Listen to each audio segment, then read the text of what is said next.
नमस्कार, आप देख रहे हैं डेली 24 भारत। आपके साथ मैं हूं विदुषी मिश्रा। भारत और चीन के रिश्तों में कुछ समय से काफी गर्माहट चल रही थी, खासकर सीमा विवाद को लेकर। लेकिन अब दोनों देशों के बीच एक बार फिर बातचीत से चीजें सुधरती नजर आ रही हैं। 18 और 19 अगस्त को चीन के विदेश मंत्री वांग ही भारत दौरे पर आए और इस दौरान उन्होंने भारत के विदेश मंत्री एस जयशंकर, राष्ट्रीय सुरक्षा सलाहकार अजीत डोभाल और प्रधानमंत्री नरेंद्र मोदी से मुलाकात की। इस दौरे का सबसे अहम हिस्सा था भारत चीन के बीच 24वें दौर की विशेष प्रतिनिधियों की वार्ता, जिसमें दोनों देशों में सीमा विवाद को लेकर बातचीत की ओर 10 बड़े मुद्दों पर सहमति बनी है। ये बातचीत इसलिए भी खास रही क्योंकि इसमें दोनों देशों ने सिर्फ मतभेदों पर बात नहीं की, बल्कि आगे बढ़ने का रास्ता भी तय किया है। सबसे पहले अच्छी खबर है कि दोनों देशों ने 3 पारंपरिक बॉर्डर ट्रेड मार्केट्स को दोबारा खोलने पर सहमति दी है। ये मार्केट्स उन इलाकों में होते हैं जहां भारत और चीन के सीमावर्ती लोग आपस में सामान और का आदान प्रदान करते हैं। इनका फिर से खुलना लोगों की आमदनी और रिश्ते दोनों के लिए फायदेमंद रहेगा।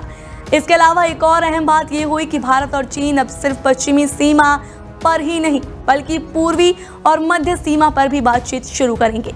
इससे उम्मीद की जा सकती है कि बाकी इलाकों में भी तनाव कम होगा और चीजें सुधरेंगी।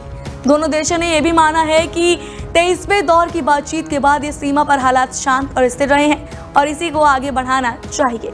सीमा की लाइन को तय करने यानी डिमार्केशन को लेकर भी बातचीत हुई। इसके लिए एक विशेषज्ञ समूह बनाने का फैसला लिया गया है, जो उन इलाकों की पहचान करेगा जहां हालात ठीक हैं और सीमा को साफ तौर पर तय किया जा सकता है।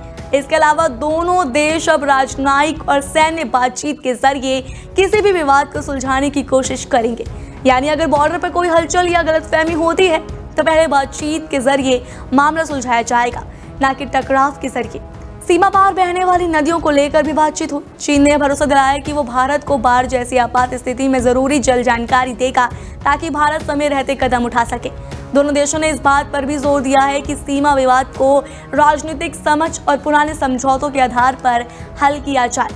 खासतौर से 2005 में बनी सहमति का जिक्र हुआ, जिसमें दोनों देश एक ऐसा हल चाहते थे जो न्यायपूर्ण, तार्किक और दोनों के लिए स्वीकार्य हो। आखिर में ये तय हुआ कि 25वां दौर की बातचीत 2026 में चीन में होगी।